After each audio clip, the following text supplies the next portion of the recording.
Okay, today I wanted to do something just a little bit different. You can see here I did quite unusual. I don't really tend to do any studies for paintings that I do.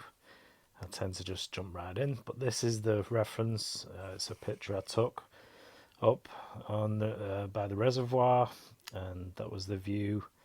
A nice cottage sort of building with a backdrop of the hills behind. So as always, I start with a sketch just to know where I'm going, just to plan out the composition itself. And I think this is probably one of the more important stages of the painting itself. As long as you're happy with the outlines, the pencil drawing that's put down first, then you can normally have a successful painting at the end. So I think it did help this time doing the little sketches. I just got a piece of my Bockingford paper, £140, cold pressed. I just masking taped it into 4 sections and just roughly just got the feel for the scene itself and sketched and painted each section. I think one of the benefits of it was just getting the tones right, the colours, things like that. I did go and paint the sky, for example. I started with the sky, so I got the light wash of the sort of greys and a bit of blue showing through. I went and painted all 4 of those scenes and then worked my way down with the background hill and painted all 4 of those, so then it would give me the same or more or less similar colour for each scene. So I'm just going ahead with the pencil drawing, just taking my time. There's absolutely no rush in this stage. I usually can't wait to get my colours down. But I think if you take your time, just enjoy, make it loose, and that just gives you a guideline to where you're going with the paint, and just enjoy the process.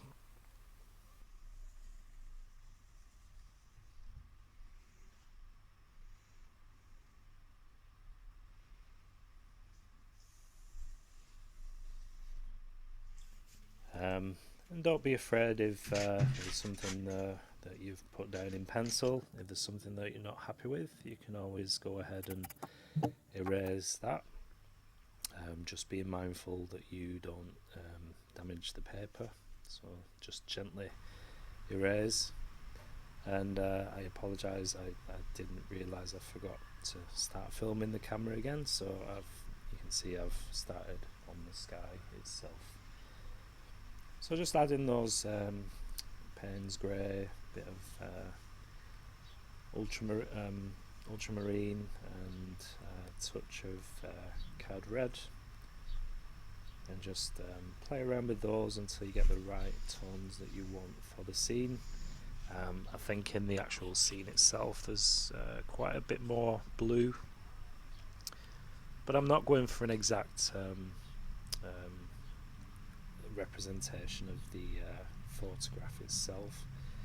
I'm just using that as basically a reference, so it doesn't have to be exactly the same, but it just gives me an idea. And that's what the 4 little studies were all about, just to play around, mess with colours. It's a great way to try new techniques, because I think sometimes I know for me using a larger paper for a finished painting. There's also that pressure that you want to get things exactly right, or you want things to look the way you want, and you're going for a finished work of art.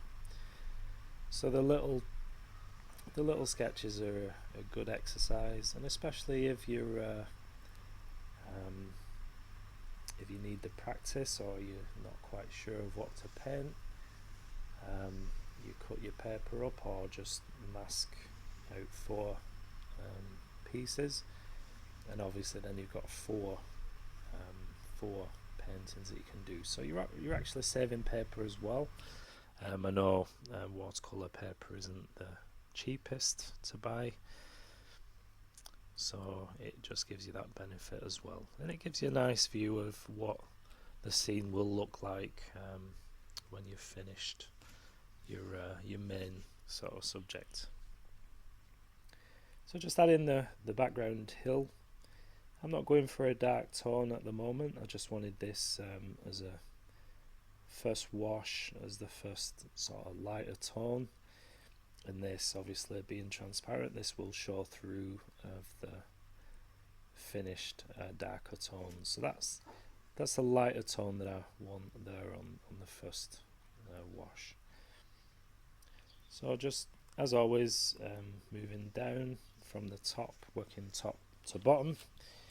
You're coming closer to the foreground, and I'm just adding the darker tones, the shadows, and darker tones of the hills. You can see it's on the picture, it's quite a dark background, so I'm just adding different tints of colour. I think I even touch in a tiny bit of red, bit of yellow ochre, bit of that sky sort of grey. I'm adding some more sap green and blue. So all these come out and they look quite nice when they start mixing together on the page. On the paper it does make a nicer overall look when you allow the colours to mix together on the paper itself rather than mixing it in the palette. You can mix on the palette, but not always. It just gives you a nice you got gradation going on as the colours come down the paper. And I've got my paper probably a 40-degree angle, so you can have the water bringing the paint down as it mixes and gives you that nice feel to the colours that you're using.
Okay, as you can see, painting's coming along. I'm coming right down to the foreground, which is closest to the bottom of the paper. So I'm just introducing a bit more warmer colours, bit more yellow ochre, a bit of lemon yellow as I'm coming down to the foreground, and I'm just adding in trees now to the scene.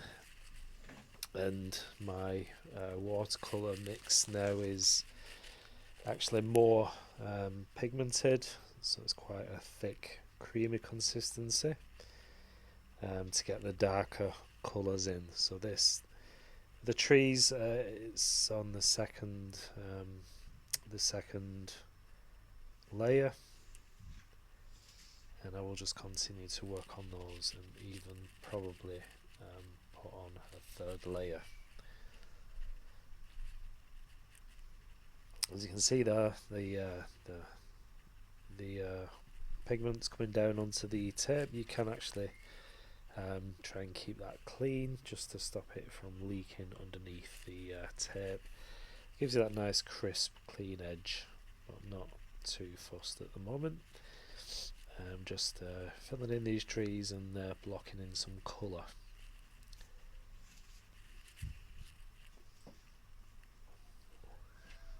I think this video, I think I'm going to make another video just to finish the painting off. I don't want my video to run on too long. I don't want it to go much more than, say, half an hour, something like that. And I'll finish the painting off and upload the finish of this painting maybe tomorrow or the day after. So just the finish of the painting, so you can see what I do with that. You can see I'm just cleaning up the edges now.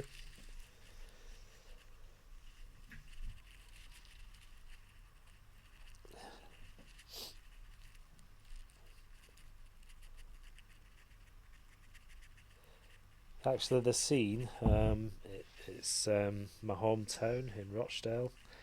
There's quite a few reservoirs. One of the things that I miss about living in Rochdale is the Pennines. You're surrounded by the Pennines, and you're not too far from Yorkshire. You've got Hebden Bridge. So West Yorkshire, we're bordering West Yorkshire, and you get all sorts of nice little villages and towns like this, and scenes. You got the hills surrounding, and lots of country walks. So that's what inspired me to do this painting, because where I'm living now, although it's not too far from there, I think it's about 7 or 8 miles. There's not really much that on the doorstep. Everything's a bit of a drive to get to sort of countryside or anything like that. But it just seemed that my hometown, it was just on the doorstep. Wherever you went, there was nice little scenes similar to this one that I'm painting.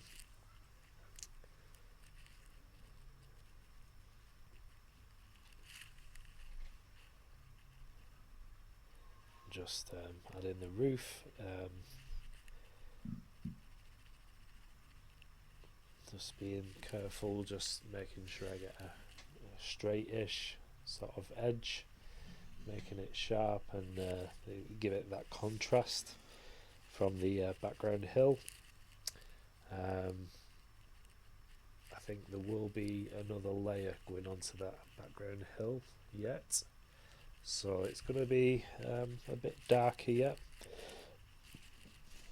which I think you'll see in the next video, the finish of this painting. I'll add yet another layer to that.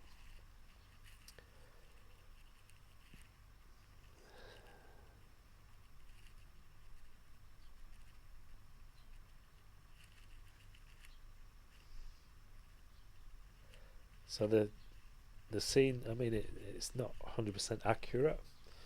Um, I'm using my 4 little studies, my little sketches that I did. They're the reference to this actual painting. Um, I don't have the picture to hand that I painted them from. I was using from a camera, doing the 4 sketches from the camera, and then did this painting from the 4 little mini studies that I did. So I think that's accurate enough. There is a couple of things that I've missed out, but that's the beauty of painting. You can leave things out or put things in, change things around, even change a colour of something. I mean, the door to this cottage or house, I think I'm going to put a red sort of tone on the door, just to give that a little bit of interest. I think on the photograph itself, it's a bit too far in the distance. It comes up as a black sort of dark shadow. So I think I'll be adding the red to that door. But we'll see how we get on, and these are the things that you can decide as you're going along. You need to step back sometimes and think, what does my scene need? What would what would look best, and you sort of decide there and then what your painting needs. Also, I'm not sure actually. I didn't notice whether the actual house has a chimney, so that's something that I added myself. Maybe it has, I'm not sure, but it's certainly not something that I put on the little sketches themselves. Maybe it's something I missed. I'm not sure. But it's not too important. I've decided to put one on. Just makes it look a bit more complete. So that's another thing that I decided to do. And the trees themselves, there's a few more trees on the painting than there is in the actual reference photo. So I think there is a few trees, but they're a bit of a smaller scale. So almost like little bushes in the field in the foreground. But I decided to put sort of bigger sort of trees, just to add some more interest in the overall scene. And now I'm going over on the roof, just adding a bit more dark, just to add more contrast, and not forgetting the chimney itself. Got the shadow side, and then the highlight, which the light would be coming from the right hand side, so you can see the side of the house. This side, when I'm doing the window, is slightly lighter than the rest of the building. So those are the things that you got to look at when you're doing a painting. You got to think about your light source, which side is the light coming from. You could play around with that idea yourself. If you think the light would look better on the other side, then leave that side lighter and put the darks on the right side. So there you go. I'm just doing the windows, the window frames, just going around the slightly darker mix, just to emphasize the windows. I always think that when you do the windows, it adds life to the painting. If you got buildings and architecture in your painting, I think as soon as you add the windows, it just brings a whole new life to the painting, and it seems to come alive.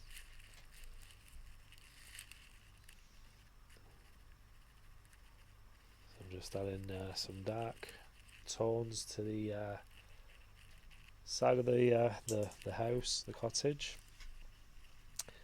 I think sometimes you can take advantage of dry brush, getting the most of the texture from the paper itself. You can see the tooth. The less water you've got, it gets that broken sort of speckly effect, and that's good for doing brickwork, render, anything like that. It's certainly better than painting each brick by brick. You can use the side of your brush, or a dry brush, and that'll give you that broken sort of blocks of colour. So that's also handy for any water, anything like that. You want the light hitting the water, so you use a dry brush to drag across the paper, and the paper will take off what it needs and leave you with some nice little highlights, and that works well for any sparkles, anything like that on the water itself. Well, I think I'm coming to the end of this first part. You can certainly see where the painting's going. I think I'm quite happy with the painting so far.